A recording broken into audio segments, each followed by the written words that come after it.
आबादी क्षेत्रफल का 3 गुने से ज्यादा है।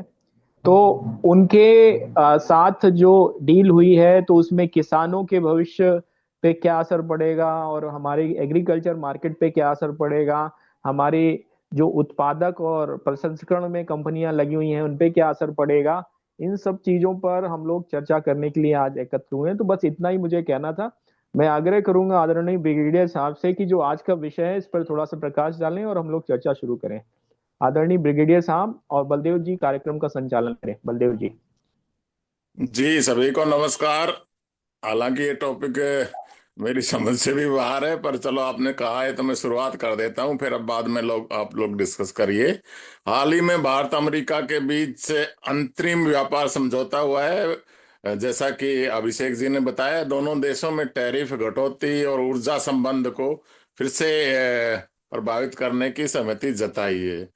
इस समझौता में अमेरिका ने भारतीय वस्तुओं पर टैरिफ को 50%, फिर 25% से घटाकर अब 18 का जिक्र है, और कुछ पे कम भी है, जिसमें भारतीय निर्यातकों को करीब 30 ट्रिलियन के अमेरिकी डॉलर के बाजार में पहुंच मिलेगी। इस समझौते के तहत भारत ने अमेरिका औद्योगिक वस्तुओं और खाद्य पदार्थों पर टैरिफ को समाप्त या कम करने की भी सहमति जताई है, जिसमें सूखे मेवे, ताजे प्रसंग फल हैं, सोया तेल है, शराब है, इस तरह की स्प्रिट है, इस तरह की चीजों पर ज्यादा बात है कि उनका कम भी कर सकते हैं। इसके अलावा भारत में अगले 5 वर्षों में 500 बिलियन मूल्य के अमेरिकी ऊर्जा उत्पाद, विमान विमान के पुर्जे, कीमती धातुएं, प्राविधिक उत्पाद, कोकिंग कोल खरीदने की भी योजना है।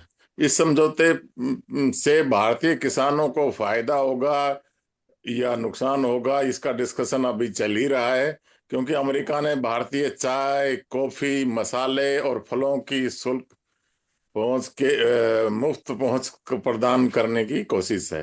हालांकि कुछ क्षेत्र में इस क्षेत्र में बहुत चिंताएं भी हैं, जैसे कि डेयरी किसानों के टैरिफ में कटौती से भारतीय किसानों पर प्रभाव। और अभी आप देख रहे थे कि कपास के बारे में बांग्लादेश को फ्री करना और भारत पे कुछ रखना, और कपास में तो भारत काफी उत्पादक भी है, तो इससे भी काफी चिंता जाहिर की जा रही है। तो ये तो छोटा सा उसका वो था। और टैरिफ में कटौती, ये जो समझौते के तहत आपने जैसे बताया कि क्या किसकी चिंता है और क्या इसमें चुनौतियां हैं और क्या इसमें किसान के फायदे हैं, इस पे डिस्कशन की आगे जरूरत है। यूएस इंडिया ट्रेड डील में हाल ही में मैन ट्रैफिक में तो ये मैंने बताया है। और इसमें किसानों की क्या चिंता है, वो ये सोच रहे हैं कि शायद हमारा प्रोडक्शन में और प्रॉब्लम आएगी, और हमारा क्योंकि सब्सिडी यहाँ कम मिलती है, अमेरिका में ज़्यादा मिलती है, तो ये कंपेरेटिवली लोग फील ये कर रहे हैं कि हम प्रोड्यूस करेंगे, वो उसमें कॉस्ट कीमत ज़्यादा होती है, अमेरिका प्रोड्यूस करता है उसमें भी कीमत ज़्यादा होती है, पर उनको बहुत हैवी सब्सिडी देती है उनकी गवर्नमेंट। तो हमारे को ऐसा नहीं है, तो शायद हम पीछे रह जाएंगे। अभी तो ऐसी सोच है। और स्पेशली एग्रीकल्चर में दूसरा एक जनरल पॉइंट मैं अपनी तरफ से बता रहा हूँ कि ये डील तो दुनिया में ऐसे बढ़ रही है, पर हमारी जो सहकारिता और हमारी हमारी जो हम लोग जुड़े हुए हैं, उनकी विचार, उनकी समझौता से तो ये ट्रेड डील ही दुनिया में इस तरह की नहीं होनी चाहिए, स्पेशली खान पीने की चीजों की। क्योंकि प्रकृति ने तो ये कहा है कि जहाँ जो चीज होती है उसको वहीं कंज्यूम किया जाए। जैसे आप थोड़ी देर पहले दूध का भी जिक्र कर रहे थे, तो यहाँ जो पैदा होती है उसी को इनकरेज किया जाए। और सबसे बड़ी प्रॉब्लम इसमें हमारी आई है, वो बेसिक सीड्स की आई है, क्योंकि हम सीड्स में जैविक विविधता को खत्म करके और केवल ये ध्यान दे रहे हैं कि इसका कितना ज्यादा से ज्यादा प्रोडक्शन है, उसको आप रोज डिस्कशन करते हैं। ये रासायनिक खेती से वहां पे पाया जाएगा, और दूध और डेयरी के प्रोडक्ट में तो उनके यहाँ एक मैड काउ डिजीज होती है, जिसमें कुछ मीट का पोर्शन गाय में जाता है, और उसमें एक अलग ही तरह का वायरस बैक्टीरिया के अलावा एक ऐसा प्रोटीन डेवलप हो जाता है जो इस तरह की डिजीज गाय में कर सकता है। उसकी संभावना है कि कहीं वो हमारे देश में भी ना आ जाए। तो ऐसी बहुत सी चिंताएं हैं। तो इसका आगे बलदेव जी आप आगे लीजिए। मैंने यही कहना था, धन्यवाद। धन्यवाद ब्रिगेड जी। अब आज का जो विषय है तो मेरी समझ से तो बारी है, पर जो जो आपने चर्चा करी है उस चर्चा पर लोगों का पॉइंट ले लेते हैं, क्या क्या लोग बोलते हैं इस बारे में। तो मैं सभी से अनुरोध करूंगा कि ब्रिगेडियर महोदय ने जो चर्चा की है भारत अमेरिका डील की, उस पर आप लोगों का क्या कहना है सबका। अब अपना मत रखिए सब लोग। अब मैं एक बात कहना चाहूंगा। ये ट्रेड डील के पहले हमारा जो ऑब्जेक्शन था वो जेनेटिकली मॉडिफाइड सीड्स मतलब प्रोडक्ट्स के लिए था। और जहां तक मतलब ऐसा एक न्यूज सुना है कि अभी इस ट्रेड डील में ऐसे प्रोडक्ट्स इंक्लूड नहीं किए हैं कि जिसमें जेनेटिकली मॉडिफाइड अपने को कुछ मिलने वाला है। तो वो एक बात अपने को मतलब उस पर एक थोड़ा सा आपके हिसाब से एक रिसर्च होना चाहिए। अगर वैसा नहीं है तो शायद ये ट्रेड डील हमारे लिए ठीक हो सकती है। लेकिन एक मेरा एक पॉइंट ऑफ व्यू है, मेरा एक दर्शन है। अभी इस पर आप लोगों को ज्यादा इसमें नॉलेज है तो आप आपका विचार शेयर करिए। धन्यवाद। अ, अभी मैं और बंधुओं से निवेदन करूंगा कि इस विषय पर अपना अपना मत रखिए। अनिल राठी जी।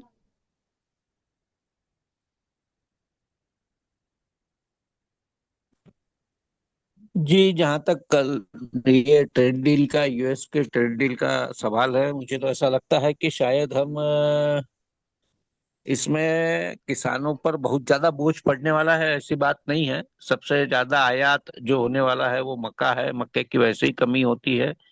देश में 50 लाख क्विंटल की डिमांड होती है, और अमेरिका से सिर्फ 5 लाख टन ही मक्का साल भर में आएगा। तो बात मक्के से शुरू होती है। विशेष बोले तो इसमें वो चावल अपना लेंगे, गेहूं वहां से आने वाला नहीं है। कुछ सब्जियां जरूर वहां से आएगी, सब्जियों में फर्क पड़ेगा थोड़ा सा। फल जरूर आएंगे वहां से। तो फल वहां के एक अपने हैं, लेकिन फल जो आएंगे वो 75 रुपए से आगे ही, यानी 100 रुपए किलो से कोई भी कम फल नहीं आएगा, वो भी थोक में। तो उसके बाद में उस पर जो बाकी का खर्चा है वो तो लगना ही लगना है, और डीलर तक या आम आदमी तक पहुंचने में वो महंगा हो जाएगा। तो मुझे लगता है कि फल के ऊपर भी चिंता करने की बहुत ज्यादा जरूरत नहीं है। और उनके फल जो होते हैं, बट नेचुरल है कि वो थोड़ा सा नाइट्रोजन गैस वगैरह का मिक्स मार कर उसको पैक कर कर भेजेंगे। हाँ, सूखा मेवा जरूर आ रहा है उनका। तो सूखे मेवे की वैसे ही अपने भारत में काफी कमी है, अपन एक्सपोर्ट भी ढंग से नहीं कर पा रहे हैं सूखे मेवे को। सूखा मेवा आ रहा है, और सूखा मेवा से हम यही दर्शाएंगे कि भाई किसानों ने सूखे मेवे की ओर भी, बाकी फसलों की ओर जैसे मुड़ना चाहिए, वैसे उन्होंने मुड़ना चाहिए।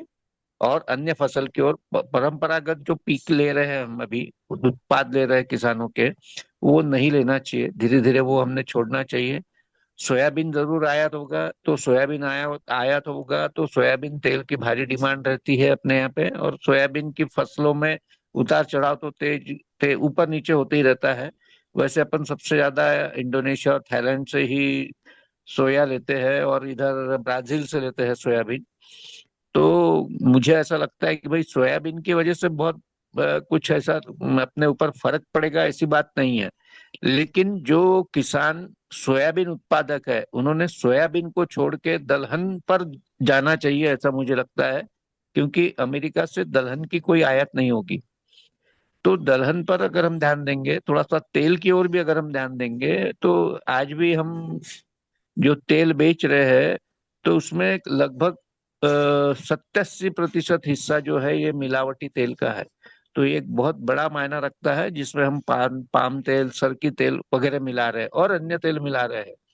मैकडोनल्ड जैसी कंपनी है, उसका भी सैंपल पकड़ा जाता है, और बहुत सारी कंपनियों के सैंपल पकड़े गए। 60 में से 57 कंपनियों के सैंपल फेल हो गए तेल में। तो सारी प्रसिद्ध कंपनियां हैं, तो हम क्या बोलेंगे। मतलब यही है कि जब तेल का आयात होगा तो शुद्धता का तेल जरूर पहुंचेगा, पहली बात। और दूसरी बात, जो हमारे हाथ से छूट गया है, फल्ली दाना छूट गया है, सूरजमुखी छूट गया है हमारे हाथ से, यानी दिन ब दिन की फसल कम होते जा रही है, तो वो बढ़नी चाहिए। इसके लिए भी सरकार ये आयात कर रही है, लगातार कमियां हो रही है। इसके बाद में फ्रूट के जो बीज है, जैसे ये तरबूज सीड है, खरबूज सीड है, इनको वो ले रहे, उनको बुला रहे हैं। बाकी तो और कोई ऐसे एज सच किसानों को बहुत ज्यादा चोट पहुंचे या बहुत चोट लगे, ऐसा नहीं है। डेयरी प्रोडक्ट्स प्रतिबंधित है, वो नहीं आने वाले हैं उनकी तरफ से। और मसाला प्रोडक्ट जो है, वो मसाला तो खुद ही इंपोर्ट करने वाले हैं, यहाँ से ही मसाला उधर जाएगा। तो मुझे ऐसा लगता है कि इससे किसानों का बहुत फर्क पड़ेगा, ऐसा नहीं। हाँ, कंपटीशन जरूर खड़ी होगी। तो जैसे हम ईयू से भी ट्रेड डील कर रहे हैं, तो उसमें हमारा बहुत सारा माल तो इधर से उधर ही जाने वाला है, हमारा एक्सपोर्ट बढ़ने वाला है, इसमें कम होने वाला नहीं है, बशर्ते हम उनको क्वालिटी दे। तो क्वालिटी प्रोडक्ट जिनके भी रहेंगे, चाहे वो गोबर से यानी जैविक रहे, नेचुरल खेती के रहे, या फिर रासायनिक खेती के रहे, रेसिड्यू फ्री अगर रहेगा तो उसको भाव ज्यादा मिलेंगे, ज्यादा अच्छी तरीके से वो बेचे जाएंगे। ऐसा मुझे लगता है। और मेरा तो यही मानना है कि भाई बहुत ज्यादा ट्रेड डील का असर होने वाला नहीं है। धन्यवाद। धन्यवाद राठी जी, आपने बहुत अच्छा विषय रखा है। और जो आपने अभी बताया बात हो तेल मैं में। इसमें कुछ चीजें ऐड कर देता हूँ। हाँ जी। बलदेव जी, हाँ जी। आ, राठी जी ने बहुत महत्वपूर्ण बातें रखी। अभी यहाँ पर जो डील होती है वो डील कुछ इस तरह से होती है कि पूरा डील इसी पर है कि किस तरह से ड्यूटीज कम की जाए। जैसे कि अमेरिका ने ड्यूटीज 50% से 18% पे ले आया, तो उसी के एवज में भारत भी ड्यूटीज कम करेगा, और जो उनके उनके वो चीजें जो वहां पर बहुतायत में उपलब्ध हैं, वो भारत में आने के दरवाजे खुल जाएंगे। तो पहले अमेरिका और भारत की कृषि व्यवस्था को थोड़ा सा अगर हम एक लाइन में समझें, तो कुछ ऐसा है कि अमेरिका जो है, अमेरिका कॉर्पोरेट एग्रीकल्चर करता है। वहाँ बड़े बड़े फार्म्स होते हैं, बहुत बड़े बड़े, हजार हजार एकड़, 10-10 हजार एकड़ के फार्म्स होते हैं। और बहुत मशीनरी होती है, बहुत आला दर्जे की। वहाँ व्यापारी, अगर हम एक लाइन में बोलें तो व्यापारी कृषि करते हैं। और वो भी, उन व्यापारियों को भी वहाँ की सरकार प्रोटेक्ट करती है, सब्सिडी बहुत हैवी देती है। तो तीन विषय आ गए। एक तो अमेरिकन सब्सिडी जो वहाँ के किसान रूपी व्यापारियों को मिलती है। दूसरा विषय है कि वहां पर जो बड़े स्तर पर खेती की जाती है, जो तकनीकी आधारित होती है, इसकी वजह से उनका प्रोडक्शन कॉस्ट जो होता है वो ऑलरेडी बड़ा कम होता है। तो एक तो सब्सिडी मिल रही है, और दूसरा जो है प्रोडक्शन कॉस्ट कम है। तो इसकी वजह से वो जो उनके उत्पाद होते हैं, वो क्वालिटी में और साथ ही साथ जो मतलब प्राइस में, दोनों में कई बार 21 साबित होते हैं। अब हमारी जो कृषि है उसकी सबसे बड़ी दुखती रग ये है कि हमारे यहाँ 85 से 90% किसान वो है जो कि सीमांत किसान है, जिसके पास 2 एकड़ या 2 एकड़ से कम की जमीन है। तो वो किसान जो है, जो कि किसी तरह से बस गुजर बसर कर रहा है, तो वो तो इस कंपटीशन में नहीं टिक पाएगा। कंपटीशन में नहीं टिक पाएगा, तो उसका समाधान हमको सहकारिता के माध्यम से ढूंढना होगा। सरकार ने नीतियां बना दी, कार्यक्रम बना दिए, लेकिन सरकारी नीतियां और कार्यक्रम जमीन पे कितनी उतरती हैं, ये एक दूसरा विषय है। हम लोग अभियान और आंदोलन के तौर पे चला रहे हैं, हम लोग कितने लोगों को जोड़ पाएंगे और कैसे उनको इफेक्टिव इन सब चीजों से लड़ने के लायक बना पाएंगे, वो एक दूसरा विषय है जो भविष्य के गर्भ में छुपा हुआ है। और साथ ही साथ वो किसान जो ऑलरेडी लॉसेस में जाता है बहुत सारी फसलों में, जैसे कि अभी यहाँ पे हमने आलू को देखा, नवंबर में जब आया था तो वहां पर प्याज का चल रहा था, कांदा का चल रहा था, अभी बटाटा का मामला चल रहा है यहाँ पर, हमारे यहाँ पर।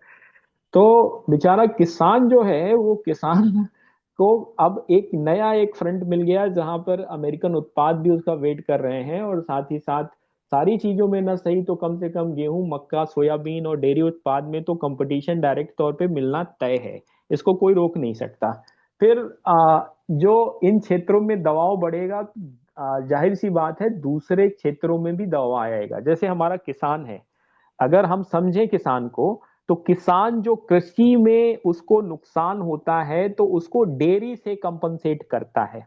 जो हमारा किसान है, अगर उसको कृषि में नुकसान हो जाता है तो डेयरी जो है, जो उसका पशुपालन है, उससे उसको कंपनसेट करता है, या और किसी माध्यम से कंपनसेट करता है।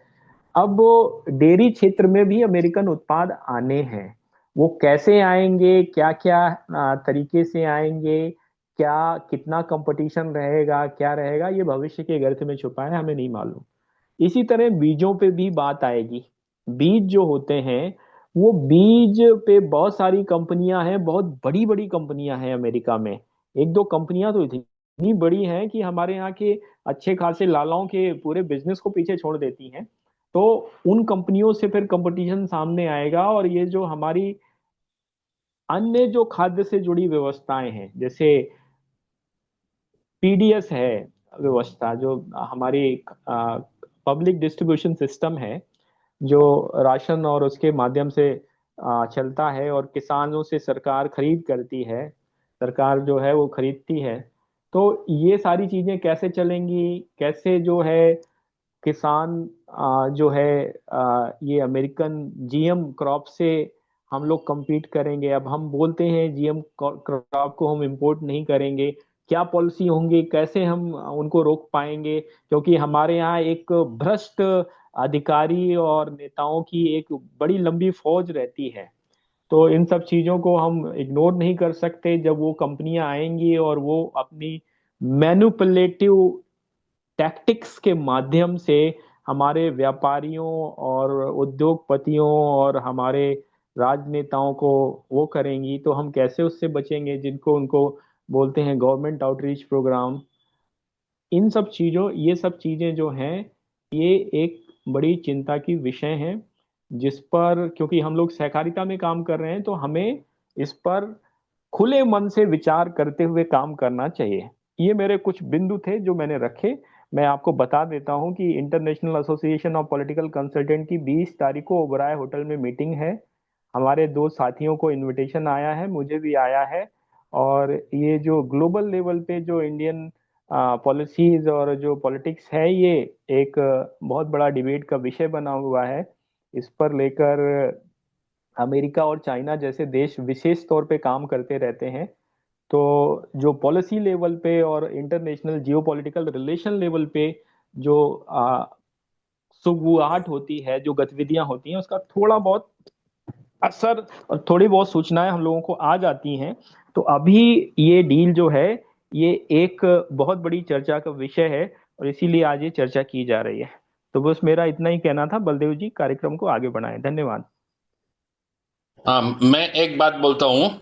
अभी ये जो अमेरिकन का जो आ रहा है डील्स यूरोपियन कंट्री का, तो अपने को इसको साइकोलॉजिकल वॉर के हिसाब से देखना चाहिए। साइकोलॉजिकल नैसर्गिक खेती जब हैमर करेंगे ना हम लोग, तो हमारा जो परचेसर है, ग्राहक जो है, वो नैसर्गिक खेती को आना चाहिए। ऐसा साइकोलॉजी तैयार होनी चाहिए ग्राहक में, ताकि वो अमेरिकन प्रोडक्ट से लंबा रहेगा। तो साइकोलॉजिकल वार अपने को पहला चालू करना पड़ेगा। ग्राहक में पहला उनका जो दिमाग है उसमें साइकोलॉजी में भर देना चाहिए कि हमको नैसर्गिक खाना है, नैसर्गिक खेती चाहिए, नैसर्गिक अनाज चाहिए। तो हम लोग उसको डिफेंड कर सकते हैं। ऐसा मेरा कहना है कि नैसर्गिक खेती के लाइन के ऊपर ही हमको अभी काम करना पड़ेगा उस हिसाब से। धन्यवाद। बहुत सुंदर बात कही प्रशांत जी आपने। इसी पर ज्यादा जोर देना होगा हमको, क्योंकि अमेरिका में भी इस पर बहुत लंबी सब्सिडी जो दी जाती है वो इसीलिए दी जाती है वहां पे जैविक प्रोडक्ट्स का उत्पाद हो। और ये आज से नहीं है, इसको 30 साल हो गए हैं। वो जैविक की तरफ मुड़ने को उनको 30 साल हो गए, हम अभी मुड़ना शुरू कर रहे हैं। तो हमको भी अपना देसी बीज का व्यापार ज्यादा बढ़ाना पड़ेगा। धन्यवाद। और एक बात मैं एक अगर हम प्रशांत जी लोग मैं एक हाँ बोलिए बोला बोलिए। प्रशांत जी आप बात कर लीजिए पूरे। हाँ नहीं, अभी नैसर्गिक खेती का हम लोग जब बात करेंगे ना, तो नेचुरली उधर से हमारे प्रोडक्ट को डिमांड आ जाएगा, यूरोप अमेरिका से। हम लोग अगर ज्यादा बढ़ाएंगे उसको, नैसर्गिक खेती खेती को, तो वहां से अपने को उल्टा ज्यादा डिमांड आने वाला एक्सपोर्ट के लिए। और हमारे लोगों को भी दिल में दिमाग में ऐसा बैठाना चाहिए कि हम लोग नैसर्गिक नैसर्गिक फूड खाएंगे तो हमारा सेहत अच्छा रहेगा। तो साइकोलॉजी अपने इधर भी चेंज करनी चाहिए। और हम लोग नैसर्गिक खेती करते हैं, जब वो मैसेज उधर जाएंगे ज्यादा से ज्यादा कैसे करते हैं खेती नैसर्गिक, तो वहां से भी अपना डिमांड बढ़ेगा। तो दोनों साइड से अपने को उस वो लाइन पे, नैसर्गिक खेती के लाइन पे काम करना पड़ेगा।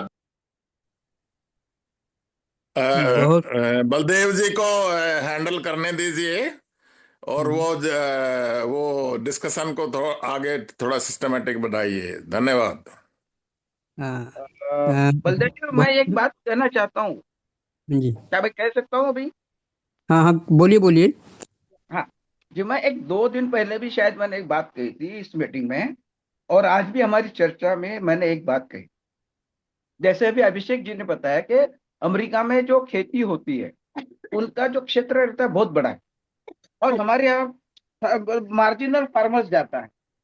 तो मैंने कहा था कि एक कोऑपरेटिव के माध्यम से सारे मार्जिनल फार्मर्स के जो खेत है वो इकट्ठा कर ले, उसके जो बांध में जो जमीन जाती है वो भी यूज हो जाएगी, और बड़े इस पर हम काम कर सकते हैं टेक्नोलॉजी के हिसाब से। लेकिन इस चीज पर ध्यान करने के लिए हम लोग में ही मतलब मेंटली तैयार नहीं है। तो हमको एक ऐसा मेंटेलिटी ये भी क्रिएट करना चाहिए, क्योंकि जमीन बढ़ती नहीं है, जमीन उतनी ही रहेगी। लेकिन हम उपजाऊ जमीन बढ़ा सकते हैं अगर हमें बांध तोड़ देंगे तो। जैसे कि हमारे कुछ लीगल सिस्टम भी थे कि जिसमें वो लैंड सीलिंग एक्ट के हिसाब से हम ज्यादा लैंड नहीं ले सकते थे। वो एक तो उसको एक ये कर सकते कि जैसा गवर्नमेंट ने बताया है कि जो एग्रीमेंट करती है गवर्नमेंट ये इसके लिए सोलर के लिए, बस उसी तरीके से एक अगर कोई एग्रीमेंट अगर हो जाता है कोऑपरेटिव के माध्यम से, कि जो जितने भी उसमें किसान सहभाग लेंगे उनकी खेती का बांध एक एक कर दिया जाएगा, और उसको एक लीगल प्रोसेसिंग होगी। और मैं एक चाहता हूं कि अभी एक हमारे कांटेक्ट में एक पर्सन आए हैं जो अभी महाराष्ट्र में जो रूल इसके हिसाब से चेंज हो गए उस कमिटी पर है। तो मैं एक चाहता हूं, कल मैंने मतलब सुभाष जी से भी मैंने बात कही थी कि उन पर्सन को कांटेक्ट करके हम उनको बता सकते हैं कि भैया आप ऐसा कुछ फॉर्मेट उसमें डाल सकते हैं तो डाल दीजिए। मतलब अगर ये कायदे के हिसाब से अगर होगा तो किसानों को भी मतलब ऐसा डर नहीं रहेगा कि हमारी जमीन खराब मतलब चली गई, उनको भी उसमें एश्योरेंस मिलेगा। तो एक मेरा एक विचार है कि ऐसा एक कुछ रिप्रेजेंटेशन बना करके हमारे मल्टीपल सोसाइटी के माध्यम से हम रिप्रेजेंट करें गवर्नमेंट को। तो ये मेरे विचार है। अभी आप दूसरा बात कर सकते धन्यवाद। शशिकांत शशिकांत जैन जी का विचार बहुत अच्छा है, हाँ, लेकिन किसान मेड कभी नहीं तोड़ेगा, बांध कभी नहीं तोड़ेगा और उसमें सहमत नहीं होगा। इसलिए हमने एक पीक पद्धत बनाई है, और वो पीक पद्धत है कि मेड के ऊपर अपन पौधे का प्लांटेशन करें और दोनों किसान आधा आधा बांट के ले ले, मेड भी कायम रहे रहे और सुभाष जी उत्पादन आवाज भी नहीं मिले। हाँ, धन्यवाद। धन्यवाद सुभाष जी। चर्चा बहुत महत्वपूर्ण चल रही है। अभी हमारे कुछ बंधुओं ने कहा कि नैसर्गिक खेती पर जोर देना चाहिए, बहुत अच्छी बात है। अब ये कौन देगा जोर? या तो पब्लिक का प्रेशर पड़ेगा, या गवर्नमेंट अगर इसको लेती है अपने हाथ में तब होगा। तो हमारा तो दायित्व बनता है कि पब्लिक को ऑर्गेनाइज किया जाए और जैविक खेती की ओर उनको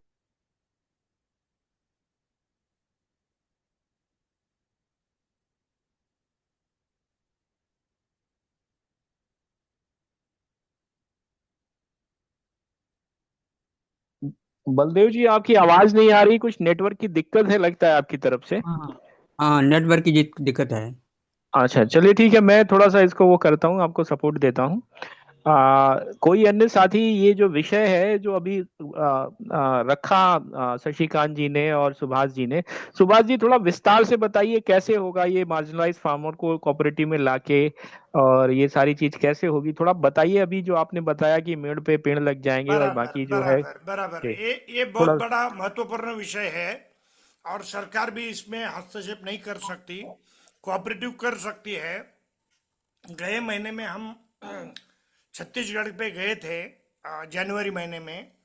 तो वहाँ देखे मैंने, बड़े बड़े मेड़ है, बांध है, और जमीन का क्षेत्र भी बहुत बड़ा है। लोगों को चाहिए ऑप्शन, कभी भी लोगों को ऑप्शन दिया तो लोग स्वीकारते। सरकार करेगी, ये करेगा, वो करेगा, तो लोग तैयार नहीं होते। तो हमने वहाँ ऑप्शन दिया है कि तुअर के पेड़ तैयार करें, और जो मेड़ रहता है उसके सेंटर में पेड़ लगाइए। और वो बहुवर्षीय तूर है, बहुवर्षीय तूर का प्लान है। और वो करने के बाद उसका जो उत्पादन है तो आधा आधा ले रहे। महाराष्ट्र में भी कुछ जगह हमने इमली के पेड़ लगाए हैं, और दोनों किसान आधा आधा उत्पन्न लेते। आम के लगाए, कई जगह जामुन के लगाए, कई जगह सीताफल के लगाए। यानी ये मॉडल हम 30 साल से कर रहे हैं। जो मेड़ रहता है उससे झगड़े होते, और किसान खेती नहीं करेगा लेकिन मेड़ को हाथ नहीं लगाने देगा, झगड़े करके काम रुकेगा।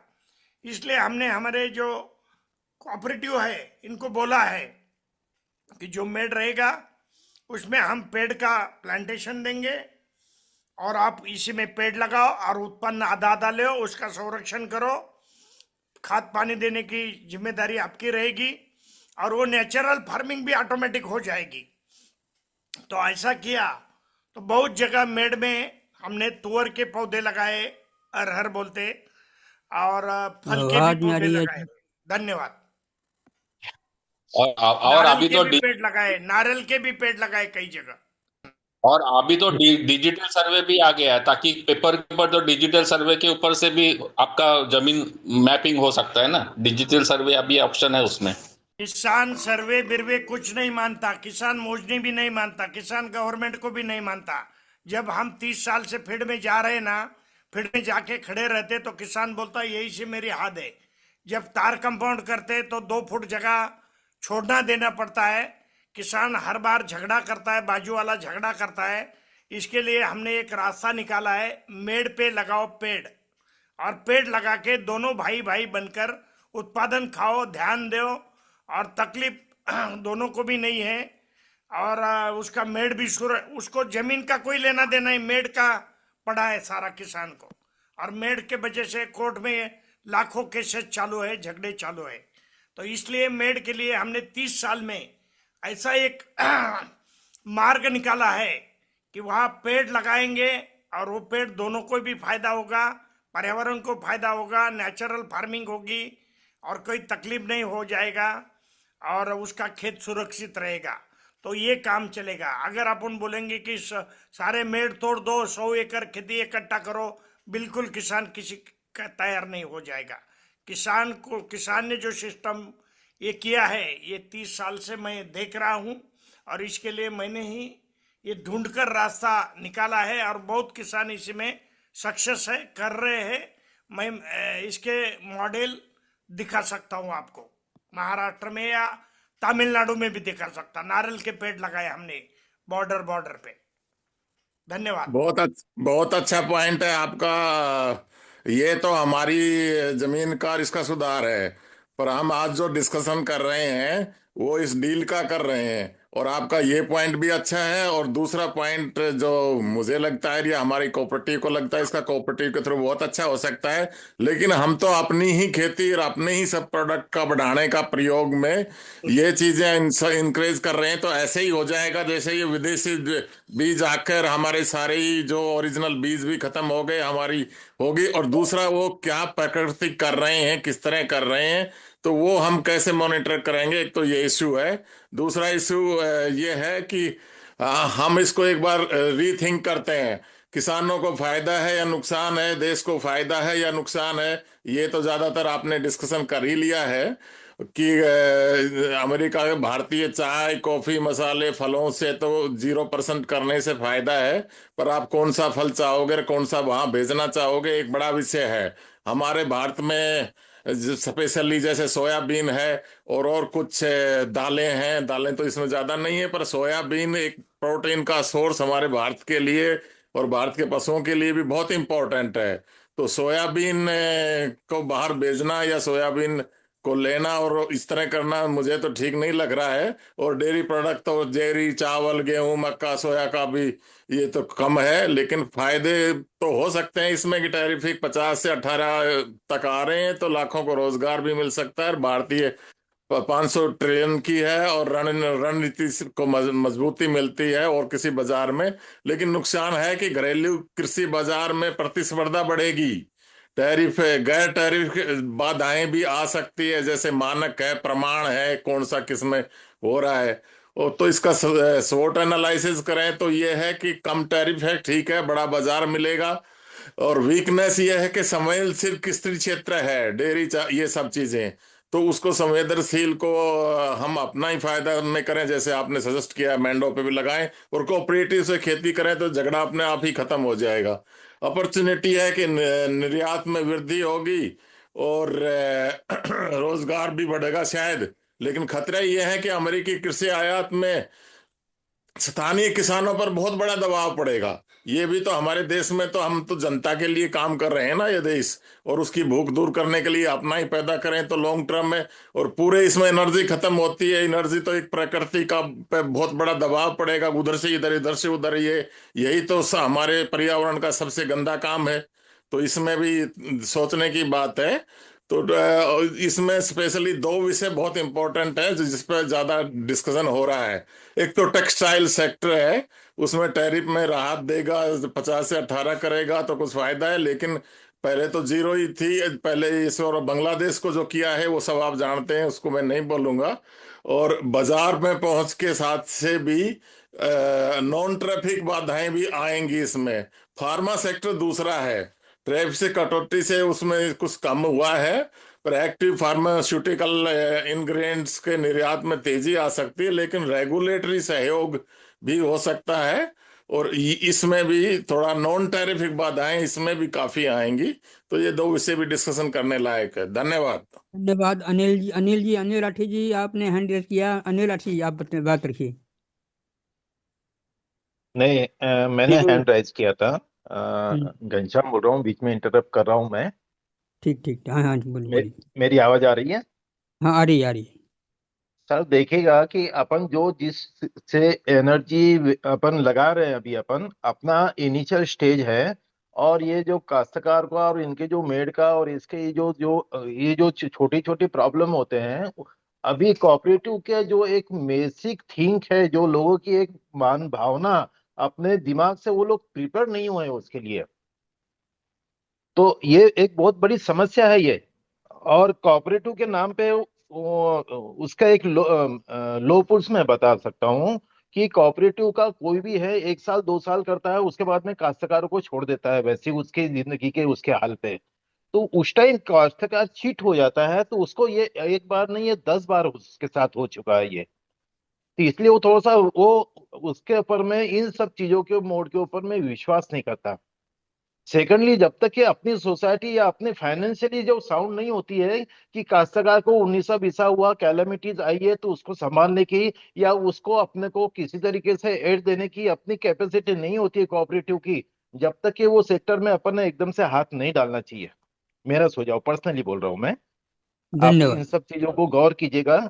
आप देखिएगा कि श्रीलंका में उन्होंने एक जो एक क्रांति लाने की सोची थी, आज वो पूरे फेल्यूर हैं। आज उनकी हालत ये हो गई थी कि उनके लिए खाना क्या, जो खुद का भी पैदा कर रहे थे वो भी उनको प्रॉब्लम गई है ताकि उसमें कि एक नेचुरल खेती करना चाह रहे थे, तो वो उन्होंने गवर्नमेंट ने उसको प्रमोट किया, अच्छा किया। लेकिन वो सब एट ए टाइम सब लोग लग गए तो उनका सारा प्रोडक्शन और सारी चीजें चरमरा गई है, पूरी इकोनॉमी उनकी डिस्टर्ब हो गई पूरी। तो अपने को जो एनर्जी का और ये जो अभी की जो कोऑपरेटिव की जो थीम है, अभी अपने को जो चीज मिल रहा है उसको कोऑपरेटिव में अपन कैसे यूटिलाइज करें, उसके एनर्जी लगाए। कुछ 2 साल 4 साल में 5 साल में कुछ एक कोऑपरेटिव का बेस हो जाए, कुछ गवर्नमेंट कुछ उस एड दे कि भाई काश्तकारों की जमीनों का है एनालिसिस करने के लिए गवर्नमेंट कुछ एड दे रही है, उनको उनकी बेनिफिट सब बता रहे हैं, उनको किस चीज पे क्या चीज एडवाइस करने के लिए अपने पास में इंफ्रास्ट्रक्चर है, ये सारी सब चीजें अपने पास में होगी तो उनका फेथ अपने ऊपर में होएगा, तो वो अपने को कॉपरेट करेंगे ब्लाइंडली। आज की पोजीशन में उनका अनुभव है वो बहुत खराब है, और उसमें अपनी एनर्जी इतनी जो लगाना है अभी की, वो मुझे तो भी उचित नहीं लगता है। आप लोग ये चर्चा की जाए इस विषय के ऊपर में और आगे बढ़ाई जाए बात। Thank you. धन्यवाद धन्यवाद। अपने घनश्याम मुद्रा जी, आपने बहुत महत्वपूर्ण बात रखी है। इस बात पर लोगों की चर्चा आमंत्रित है। हमारे साथ जूम यूजर हैं, इन्होंने हैंड रेज किया है। मैं उनसे निवेदन करूंगा कि वो अपना विषय रखें, और घनश्याम मुद्रा जी ने बात करी है उस पर भी अब चर्चा होनी चाहिए। जूम। देखिए, मैं घनश्याम जी की बात से पूर्णतः लगभग पूर्णतः सहमत हूँ। मैंने लगभग इसलिए लगा दिया क्योंकि इसमें कुछ बिंदु हैं जिस पे अभी मेरी स्पष्टता नहीं है, लेकिन मैं कुछ चीजें इसमें रखना चाहूंगा।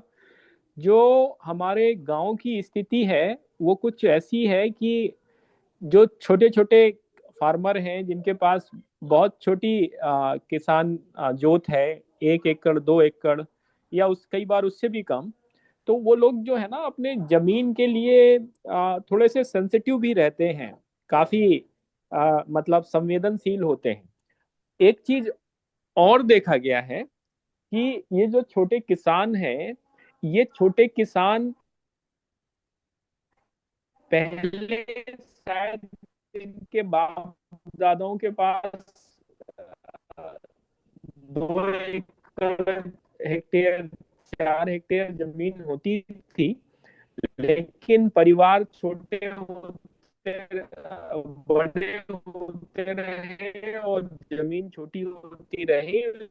इसके चलते इनकी जमीन का साइज छोटे गांवों में बहुत ज्यादा है कि ज्यादातर पारिवारिक विवाह, सामुदायिक फार्मिंग की बात कर रहे हैं, कोऑपरेटिव बेस्ड एग्रीकल्चर की बात कर रहे हैं, कृषि की बात कर रहे हैं, तो कई जगह तो ये समस्याएं आ जाती हैं कि जो पारिवारिक विवाद होते हैं। फिर जो दूसरा विषय है कि गांव की जो संरचना है, वो हमारी जो ग्राम स्वराज की वर्तमान व्यवस्था है, जो गांव की राजनीति है, उसने बड़ी खराब कर दी है। लोग जाति में, वर्ग में, राजनीति की वजह से समूहों में बट गए। तो इसके वजह से अविश्वास बहुत ज्यादा है। लोग साथ में बैठने को, साथ में चर्चा करने को, साथ में काम करने को तैयार नहीं है। और इसमें जो कोड़ में खाज का काम किया पुरानी कोऑपरेटिव व्यवस्थाओं ने किया, जिसमें लूट की व्यवस्था थी। तो वो जो लूट के जो पुराने मॉडल थे, इसकी वजह से लोगों में बड़ा अविश्वास आ गया कोऑपरेटिव के प्रति। गुटबाजी है ही, भ्रष्टाचार है ही, प्रधान के भ्रष्टाचार है ही, और साथ ही साथ राजनीतिक और प्रशासनिक दखल भी है। ये भी एक विषय है। तो इस वजह से कोऑपरेटिव बेस्ड फार्मिंग जो है इतनी इजी है नहीं। पैक्स समाधान देते हैं, लेकिन वो भी समाधान अभी पूरी तरह से कारगर नहीं है। इसके कई सारे कारण हैं, क्योंकि जो सहकारी समितियां बनती हैं, इसमें बहुत ज्यादा प्रशासनिक दखल रहता है, और फिर इसके बाद इतने सारे नियम और नियमावली बना दी गई हैं कि आज भी हमारी इसी पे चर्चा हो रही थी, और हम लोगों ने कहा कि भाई जितना कम से कम पेपर वर्क हो, जितना कम से कम गवर्नमेंट का इंटरवेंशन हो, उतना हमें प्रयास करना है। यहाँ पे तो गुड फेथ पे अच्छे रिलेशन बना के और कम से कम पेपर वर्क में चीजों को आगे बढ़ाना है। इसीलिए जो पैक्स का मॉडल है वो तभी कारगर है, जो हम भले ही मतलब उसको पैक्स बनाए या ना बनाए, लेकिन काम तभी शुरू करें जब जो उसमें जुड़े हुए लोग हैं उनके बीच में आपसी तालमेल अच्छा बन जाए। क्योंकि पंजीकरण से लेके, मतलब कि रजिस्ट्रेशन से लेके, और ऑडिट, और उसके ऑडिट के बाद जितने भी कंप्लाइंसेस को फुलफिल करने के बड़े कॉम्प्लेक्स नियम होते हैं। आम किसान जो है वो परेशान हो जाएगा, सर पकड़ के बैठा रहेगा, इतने ज्यादा उसमें वो होते हैं। और एक और चीज है कि मुझे उत्तर प्रदेश का पता है, लेकिन मुझे महाराष्ट्र का नहीं पता, मुझे राजस्थान का नहीं पता, मुझे उत्तरांचल का नहीं पता, क्योंकि हर राज्यों के लिए कोऑपरेटिव ने अलग कानून बनाए।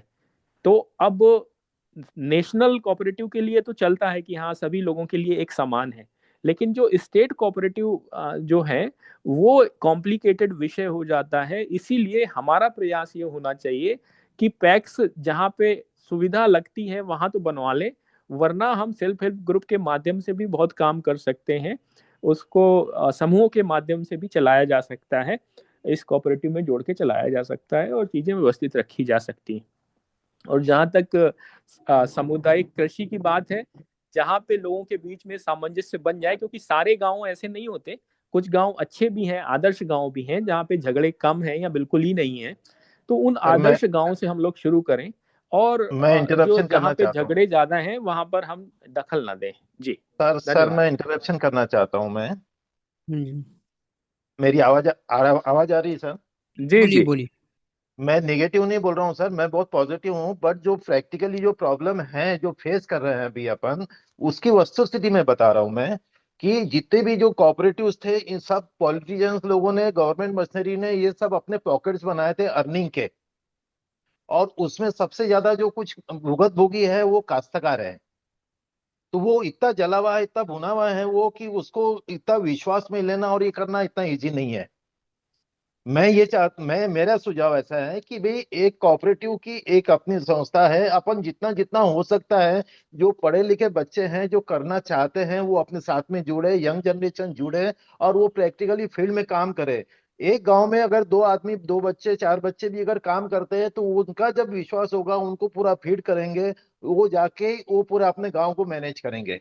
तो अपने को फील्ड में जाके काम करने की जरूरत नहीं पड़ेगी, जब उनको दो बच्चों को विश्वास होएगा कि नहीं, ये फ्रॉड नहीं है, इनका थीम ये नहीं है कि हमको एब्सॉर्ब कर ले करके। ये सारी सब चीजें थोड़ी सी 2-3 साल में जब लोगों को दिखेगी, अपनी वर्क दिखेगा, अपनी उनको बैकिंग मिलेगी, सपोर्ट मिलेगा, जब जाके वो सिनारियो चेंज होगा, उनका विश्वास होगा, तो वो अपने साथ में जुड़ेंगे। तो ये स्टेप बाय स्टेप अपने को सारी चीजें इंप्लीमेंट करनी पड़ेगी। Thank you. घनश्याम जी, मैं थोड़ा सा आपको स्पष्ट करूंगा कि ये जो हमारा कार्यक्रम है कोऑपरेटिव का, ये एक होलिस्टिक प्रोग्राम है। तो हाँ। इसलिए हमें दिक्कतें कम आने वाली हैं, क्योंकि हम जो है जिस बेस पर ये पूरा प्रोग्राम लेके जा रहे हैं वो बहुत ही एक, जिसे बोलते हैं जिसकी वाइड जड़ें बहुत वाइड गहरी हैं। उसका उसके उसके निर्धारण बहुत बड़ा है, व्यापक है उसका। जी, और वो कैसे है वो मैं कई बार बता चुका हूँ, और अगर कोई इसको विस्तार से जानना चाहता है मैं फिर से बताऊंगा कि किस तरह से why we are different from others. ये एक लाइन है कि हम किस तरह से दूसरे कोऑपरेटिव संस्थाओं से और कोऑपरेटिव समितियों से भिन्न हैं। इसका एक पूरा एक ब्लूप्रिंट है जिस पर हम लोग काम कर रहे हैं, किस तरह से हम कोऑपरेटिव के माध्यम से या कोऑपरेटिव के अलावा अन्य विषयों को लेते हुए इस प्रोग्राम को आगे बढ़ाने के लिए हर प्रदेश में काम कर रहे हैं। जैसे कि अभी हमारा उत्तराखंड में कार्यक्रम चल रहा है, हिमाचल में चल रहा है, और अन्य जगहों पर चल रहा है या चलेगा। तो ये जो तरीका है ये थोड़ा डिफरेंट हम लोग लेके जा रहे हैं, और प्रयास ये है कि हम सीधे उत्पादक को और उपभोक्ता से जोड़ें, और साथ ही साथ जो अच्छे उत्पाद हैं उनको कम से कम मिडिल मैन रखते हुए सीधे उपभोक्ता तक ले जाएं।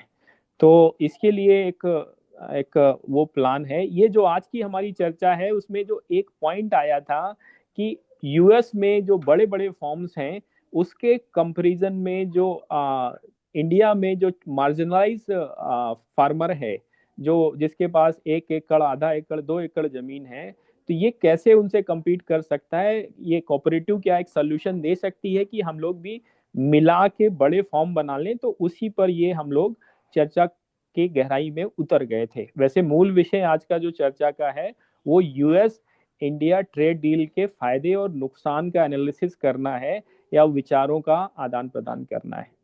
इतना है। धन्यवाद अभिषेक जी, बहुत सुंदर आपने बात रखी है।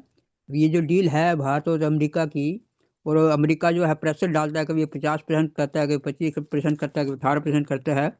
तो इसका अर्थ ये है कि हमारा हमारा जो किसान है वो उसका जो उत्पाद होना चाहिए वो उत्पाद हो नहीं रहा है। तो हमारे किसान को प्रोत्साहन दिया जाए इस बारे में हमें विचार करना चाहिए। ये बहुत अच्छी बात चल रही है। मैं जूम यूजर अपने हैंड रेज किया, जूम यूजर, उनसे निवेदन करूंगा कि वो अपना विषय रख लेंगे। Zoom user. जी, सबको सादर प्रणाम। हेलो। बोलिए बोलिए बोलिए।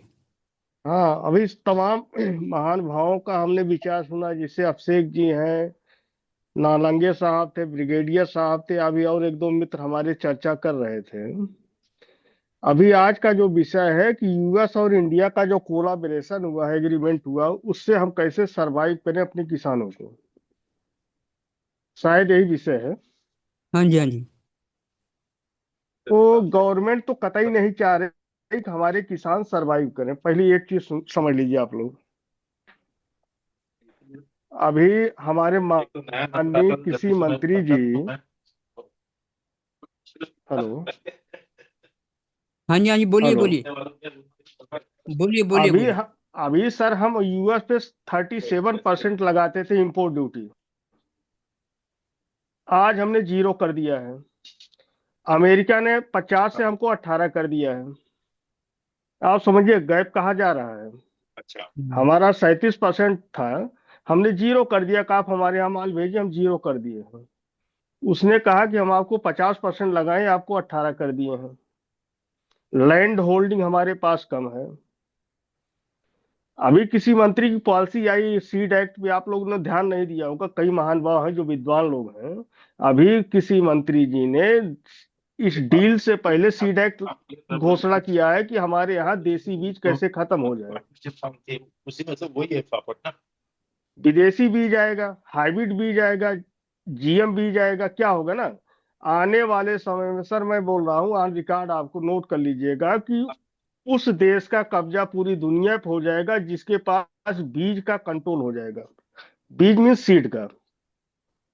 तो यूएस उस पॉलिसी पे काम कर रहा है। अब हम लोगों को क्या करना है, सहकारिता के माध्यम से अपने देसी बीज को संरक्षित करना पड़ेगा, पहला चीज। फिर हम लोगों को जागरूक करना पड़ेगा कि देसी बीज में कोई केमिकल नहीं है, कोई जीएम नहीं है, कोई इसमें ऐसा मोडिफाइड बीज नहीं है कि जिसको खाने से नुकसान हो।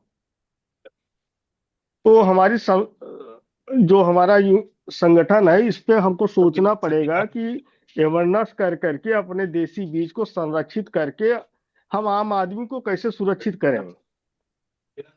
जहां तक हमारा अनुभव था वो शेयर किए। धन्यवाद।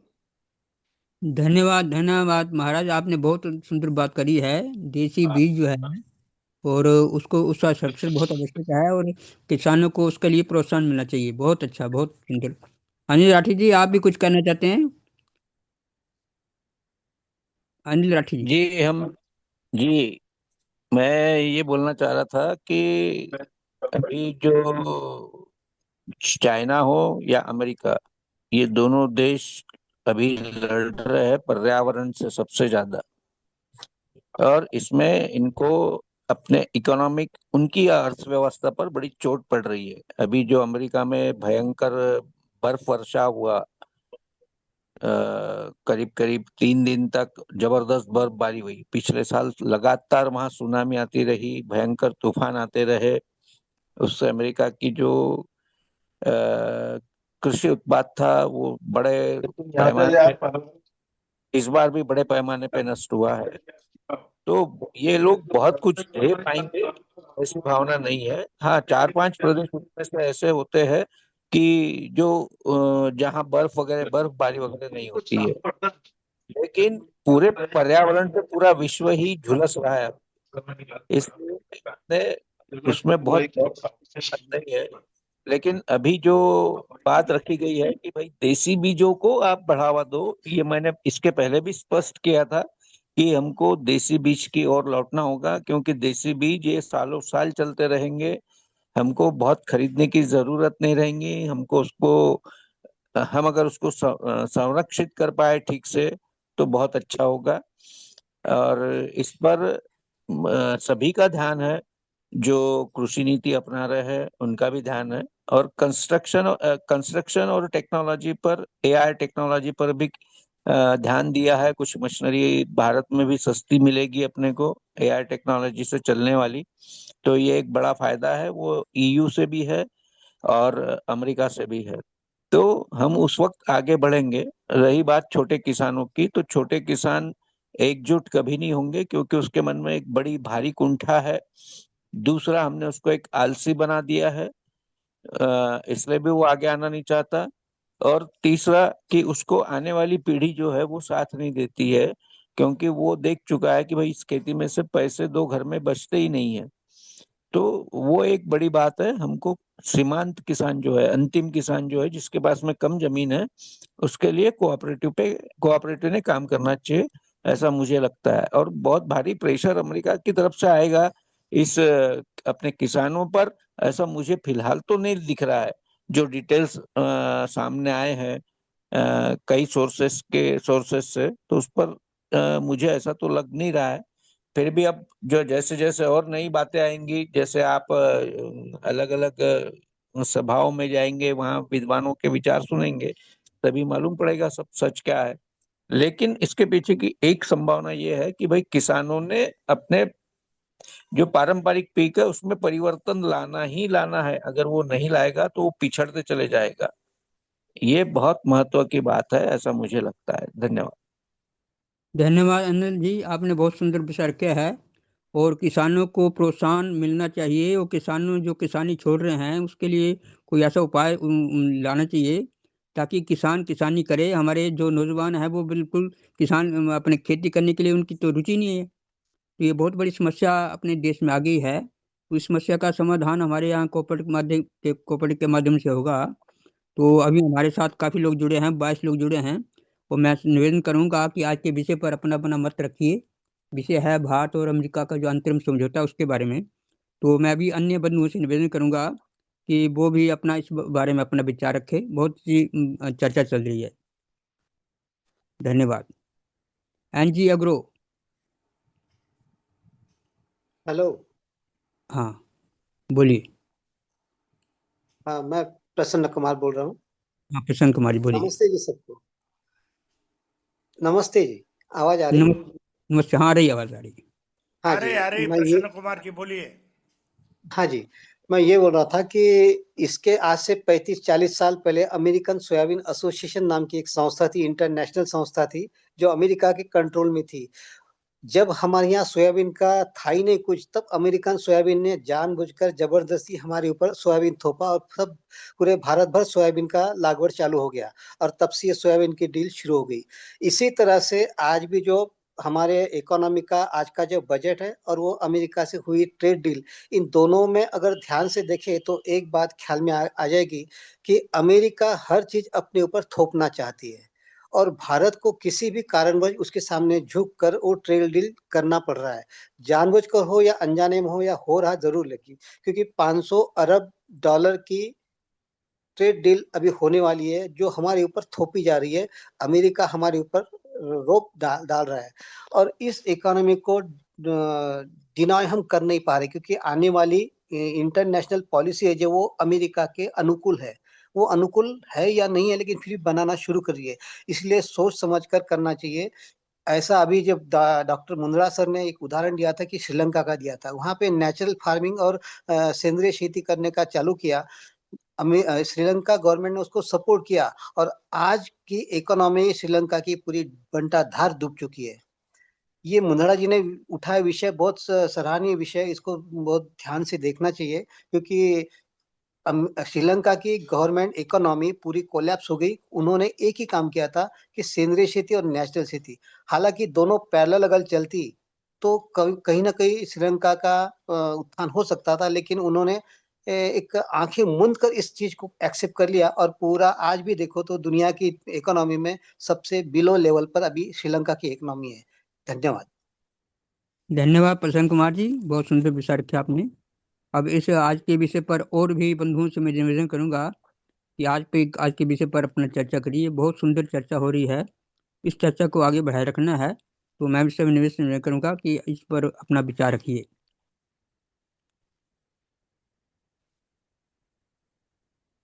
हाँ जी, प्रशांत गुप्ता जी, शशिकांत जी, ज्ञान जी।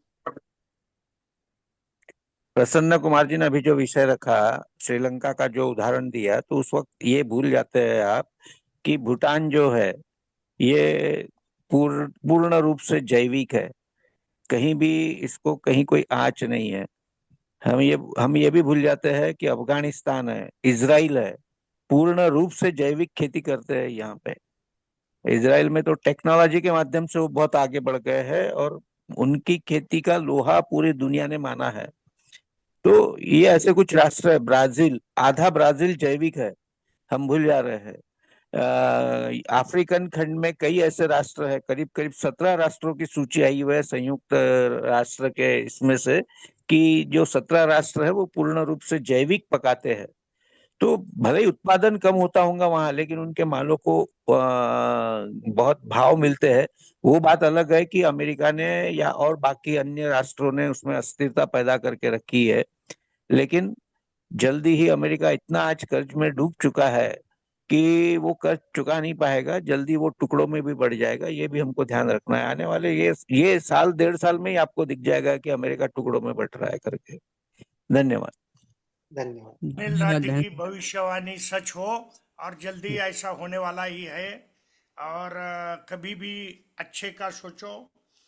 श्रीलंका का क्या हो गया? श्रीलंका एक छोटा सा देश है, भारत बहुत विशाल देश है और भारत में ऑर्गेनिक की बहुत जरूरी है, लोग भी बहुत है। धन्यवाद। धन्यवाद सुहास जी, बहुत सुंदर।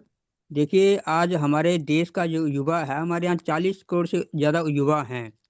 तो युवाओं का झुकाव जो है वो नौकरी की ओर ज़्यादा है, खेती की ओर कम है। तो हम सब, आप जो जो जितने विद्वान लोग हैं, खेती के एक्सपर्ट लोग हैं, हम सब का दायित्व बनता है कि हमारे जो युवा हैं उनको खेती की ओर मोड़ा जाए। हमारा यहाँ कहा गया उत्तम खेती, मध्यम व्यापार, निकृष्ट नौकरी। तो ये जो खेती उत्तम है, तो वो खेती की ओर युवाओं का रुझान होगा तो हम सब कुछ कर सकते हैं, हम सारे विश्व पर राज कर सकते हैं। तो इसलिए खेती के बारे में हमें सजग होना है और खेती के बारे में लोगों को प्रेरित करना है और जैविक खेती के बारे में प्रेरित करना है। बहुत अच्छा विषय चल रहा है। तो अब समय हमारे पास बहुत कम रह गया है, 5-7 मिनट में हम इसको पूरा करेंगे। अभी जो लोग नहीं बोले हैं वो भी अपना विचार रखें, ताकि ये जो आज का विषय है उस पर कुछ चर्चा हो पाए। जेसी उप्रेती जी, आपने कुछ नहीं बोला और भी कई लोगों ने। हाँ, धन्यवाद धन्यवाद धन्यवाद, बहुत बहुत ज़्यादा। जो टॉपिक चल रहा है, हमें इसका जो मूल विषय है कि हमारी कोऑपरेटिव और हमारी कृषि बढ़े। और अमेरिका से जो डील आप कर रहे हैं, वो डील हमको, हमारे अंदर सबसे पहले तो चीज़ ये देखनी है कि हमको बड़ा आश्चर्य होता है कि हमारे यहाँ से बहुत सी चीज़ें ऐसी भी हैं जो बाहर जा रही हैं, रॉ मटेरियल, और वो उसको बना करके फिर हम ही को बेच रहे हैं। तो हम लोग अगर उस चीज़ को यहीं पर रोक करके अमेरिका या ब्रिटेन या जर्मन, फ्रांस ना भेज के यहीं पर कर रहे हैं, तो बहुत अच्छा हो सकता है, कोऑपरेटिव को भी लाभ मिलेगा। अब मैं आपको आज बहुत बढ़िया बात मैंने एक जानकारी में आई मेरी कि क्या है। देखिए, एक तो मैं बताऊं, अन्न जो है वो क्या है, संपूर्ण प्राणी अन्न से उत्पन्न होते हैं। अन्न की उत्पत्ति वृष्टि से होती है, वृष्टि यज्ञ से होती है, और यज्ञ यज्ञ जो होता है विहित कर्मों से उत्पन्न होने वाला है, ये तो तय है। तो इसलिए आपको कर्म, और जो हमारे वेदों में भी अन्न को क्या कहा गया है, अन्न से ही सबकी उत्पत्ति, अन्न प्रमुख है। तो अब रहा सवाल खेती का, जो हम लोग अन्न पैदा करते हैं, कुछ विषय ऐसे हैं जिनको हमको समझना पड़ेगा, जो कोऑपरेटिव के लिए बहुत लाभकारी होंगे। जैसे हमने एक व्यवसाय बहुत लेते हैं, खेती के अलावा मधुमक्खी का है। मधुमक्खी का बहुत बड़ा योगदान है, और उसके द्वारा जो भी प्रोडक्शन हो रहा है, जो कुछ हो रहा है, उसके बारे में भी हम लोगों को बहुत देखना और उसको बढ़ाना चाहिए, और उससे हमारी इकोनॉमी मजबूत होगी। दूसरा हमारे पास है रेशम का कीट, जो रेशम के कपड़े बनते हैं वो बनते हैं, और उसके भी लिए भी हमें देखना होगा। और एक बहुत जानकारी जो मजेदार है वो है लाख का कीट। तो लाख का कीट आपको लखपति बहुत आराम से बना देगा बिना मेहनत के। अब उसके बारे में जो मुझे जानकारी मिली, मैं आपको देना चाह रहा हूँ। लाख एक कीड़ा होता है जो प्राकृतिक राल जब मादा होती है वो छोड़ती है, उसके द्वारा वो बनता है, और वह किस पेड़ पर, वो पेड़ों पर उसको लगाया जाता है। जैसे उसके पेड़ होते हैं कुसुम, प्लास, बेर, और ब्रॉन्स का पेड़, पीपल का पेड़, गूलर का पेड़, इन पेड़ों को, ये सब जगह है। नहीं है तो आप उनको लगा सकते हैं। और यदि इसको लगाते हैं, और इसमें अगर आप लाख की खेती करते हैं, तो उसका इतना कॉस्टली, सारा सबसे दुनिया में सबसे ज्यादा जो हमारे देश से बाहर जा रहा है वो है लाख। और सारा कहीं और नहीं मिलता है, हमारे यहाँ ही यहीं पर उत्पन्न होता है। और इस लाख से 450 चीजें बनती हैं और कीमती, जैसे नेल पॉलिश है, परफ्यूम है, ये अब ब्रिटेन जर्मन में यहाँ से जाता है, वहां से लोग बनाते हैं। तो हम क्यों ना ऐसा करें कि इसका यूज, देखिए पेड़ लगाना, एक तो पर्यावरण की रक्षा होगी, दूसरा इसको क्या होता है कि यह एक एक साल में, जैसे आप 5 साल का पेड़ हो गया तो वह लाख प्रोड्यूस करना शुरू कर देता है। कोई खर्चा नहीं है इसमें, एक बार लगा लीजिए आप, अपने अपने घर में लगाइए, बगीचे में लगाइए, इवन गमलों में भी कर सकते हैं इसको। तो यह इतना बेनिफिट देता है कि इससे आप जो है लखपति तुरंत हो जाएंगे। तो 1 किलो लाख से क्या होता है, 10 किलो लाख, मतलब जो आप इसमें जो पौधा, एक पौधा देगा, उससे ही आपको इतना फायदा हो जाएगा कि आपको आपका बड़ा ही इकोनॉमिक आपके उससे ग्रोथ संभव हो जाएगी। तो मेरा सबसे निवेदन है कि इस पर भी ध्यान दें। और कोऑपरेटिव को इससे जबरदस्त लाभ होने वाला है। और कोऑपरेटिव के साथ साथ वृक्ष लगेंगे, उन वृक्षों के साथ हमारा पर्यावरण भी सही होगा। और जो बाहर हम करते हैं उसको हम यहीं पर कई आइटम बनाएं। इसके बहुत से आइटम, जैसे ये सोने में, गोल्ड में भी लगता है, ये जो कड़े वगैरह बनते हैं उसमें लगता है, इसके दुनिया भर के आइटम बनते हैं 400। तो वो हम अपने यहाँ, इसको गिफ्ट में भी आप इसके छोटे छोटे आइटम बना के दे सकते हैं। तो कोऑपरेटिव बड़ी जल्दी धनवान हो जाएगी। और उस व्यक्ति को जो इसको प्रोड्यूस करेगा पौधे से, उसको कोई मेहनत की जरूरत नहीं है। और 6 महीने में आपको देगा, 2 फसलें होंगी 6 महीने में। और उसके बाद 6 महीने में, यानी 2 बार उसको आप उससे पेड़ से लाख को उत्पन्न कर सकते हैं। जिसको इसकी ट्रेनिंग लेनी होगी वो भी ले सकता है और उसके बारे में जान सकता है। और इसमें कोई लाभ, इसको आप कहीं पर भी यू अपने वृक्षों को लगा करके कर सकते हैं। धन्यवाद। बहुत धन्यवाद सुंदर। सुनीति जी, आपने एक बहुत अच्छा विषय निकाला लाख का वो इतना इसके मूल्यवान है ही। तो लाख तो यहाँ तो ऐसे ही पड़ी रहती है, लाख पेड़ों पर होती रहती है। तो बहुत अच्छा हाँ, विषय निकाला आपने, बहुत धन्यवाद आपका। मैं तो इसे करने वाला हूँ अपने क्षेत्र में, 16-17 तारीख से स्टार्ट कर दूंगा। भाई इसमें कुछ नहीं करना है, आपको यही पेड़ लगा देने हैं और कीटनाशक उसका जो है थोड़ा सा ट्रेनिंग लेके उसको एक बार मेहनत करिए और जिंदगी भर मौज करिए। बहुत सुंदर, बहुत सुंदर। हाँ, अब विषय समय समय होने वाला है, तो अभी कोई बंधु अगर बोलना चाहता है तो बोलिए, अन्यथा फिर ब्रिगेडियर साहब इसका समारोप करेंगे। हाँ, अब कोई धन्यवाद। बंधु हाँ। धन्यवाद सभी को। एक छोटा सा विषय छूटा है, मैं उसको पहले ले लेता हूँ और फिर धन्यवाद तो बहुत सुभाष जी या बहुत लोग इसके बारे में एक्सपर्ट हैं, उनसे कराइए, ऐसा मेरा रिक्वेस्ट है। इसमें हमने सारा डिस्कस कर लिया, फायदे नुकसान और जो भी है ज्यादातर कर ही लिया है। लेकिन हम एक टॉपिक थोड़े सा भूल रहे हैं, जो आगे शायद हमारे को किसानों को और बाधा आएगी। इसमें कुछ लोग जो इंपोर्ट करते हैं या एक्सपोर्ट करते हैं उनको ज्यादा जानकारी होगी। तो मेरे एक टॉपिक ध्यान आया है कि नॉन टैरिफिक बाधाएं क्या हो सकती हैं और उनका समाधान क्या है। क्योंकि यूएस के जो नियम हैं ट्रैफिक ऐसे और मानक हैं, वो हमारे किसान कितने कहाँ हद तक उस पर पहुंच सकेंगे, ये विषय शायद अभी डिस्कस नहीं हुआ है। तो भारत ट्रेड इसमें जो नॉन टैरिफिक बाधाएं हैं उनका बड़ा महत्व रहेगा। और खासकर 2 विषय ले रहा हूं मैं, गारमेंट्स जिसको आप कपड़े वगैरह कह रहे हैं, और जेनरिक मेडिसिन। क्योंकि जेनरिक मेडिसिन हम सोच रहे हैं कि हम आयुर्वेद का हम जिक्र करते हैं कि हम पंचगव्य और शायद ये भी हम बाहर भेज सकें या उनके देश से डील कर सकें। तो ये बाधाएं उनके लिए हमारे लिए शायद हो सकती है। तो टेक्निक की मानक जो है अमेरिका में गारमेंट्स के भी सख्त टेक्निकी मानक हैं। जैसे कि फ्लेम है, रिटायर्डेंसी है, फाइबर कंटेंट है, उसमें क्या है क्या नहीं है, लेबलिंग तक भी उनका बड़ा है। ये उसका भारत में सरकार और ये जगत उद्योग मिलके कुछ उन मानकों के अनुसार क्या हम डिजाइन कर सकते हैं, क्या उसका प्रशिक्षण दे सकते हैं। और प्रमाणन है, जैसे हमारे यहाँ तो हम सब कितने दिन से बोल रहे हैं जैविक उत्पाद जैविक उत्पाद। तो जैविक उत्पाद का प्रमाण भी एक बहुत जरूरी होगा और उन पे हमारे किसान और ये हम आगे आ सकेंगे या नहीं, तो प्रमाण की आवश्यकता तो रहेगी। आई और टैक्स स्टैंडर्ड 2000 उनका 100 है उनका बड़ा सख्त है, और समाधान भारत के सरकार को इसमें भी परीक्षण देके और सरल बनाना पड़ेगा। लेबलिंग लेबलिंग इटसेल्फ ही, क्योंकि वो अंदर क्या है उस पर इतना ध्यान ना देकर बाहर बड़ा डेकोरेशन वो होता है। जैसे हमारे किसान तो सीधा बेचने के हैबिट है, वो भी एक उस तरह की सुविधाएं भी डेवलप करनी पड़ेगी। ये तो इसके ऊपर है हमारे कपास और उसके प्रोडक्ट पे।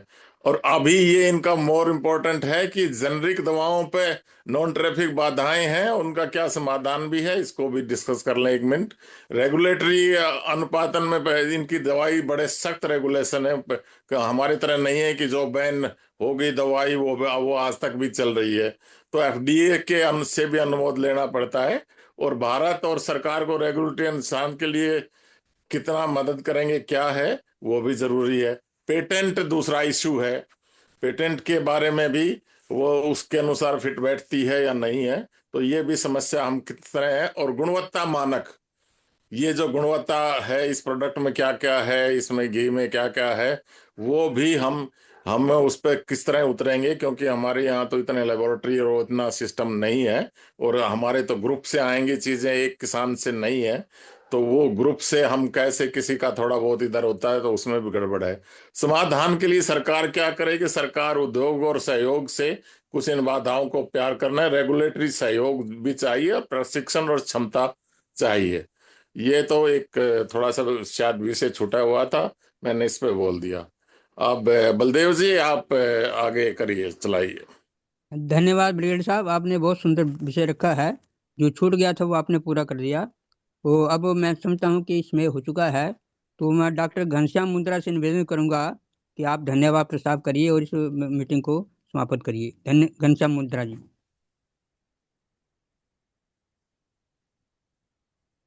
घनश्याम मुंद्रा जी सुन रहे हैं बात?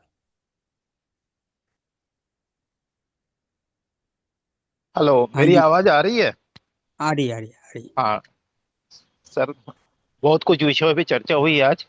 जेनरिक मेडिसिन का जो अपन एक्सपोर्ट होता था है, मैं उस विषय में थोड़ी सी 2 लाइनें चीज बोलूंगा मैं।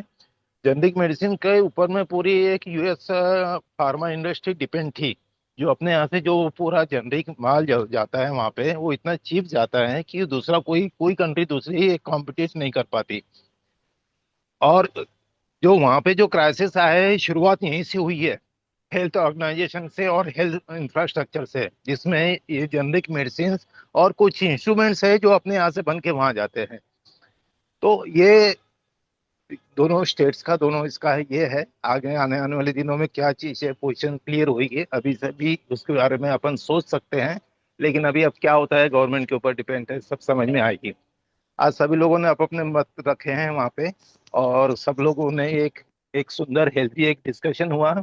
और इसी तरीके से रोज का रूटीन का एक सब्जेक्ट रहे और एक सब्जेक्ट के ऊपर अपन चर्चा करके कोई नतीजे पे पहुंचे, तो एक एक चीज कदम आगे बढ़ते रहेंगे, ऐसा मेरा सबसे अनुरोध है।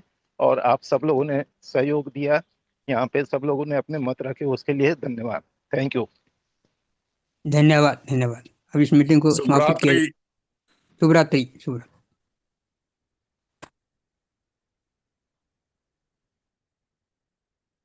जय गो माता, जय गोपाल।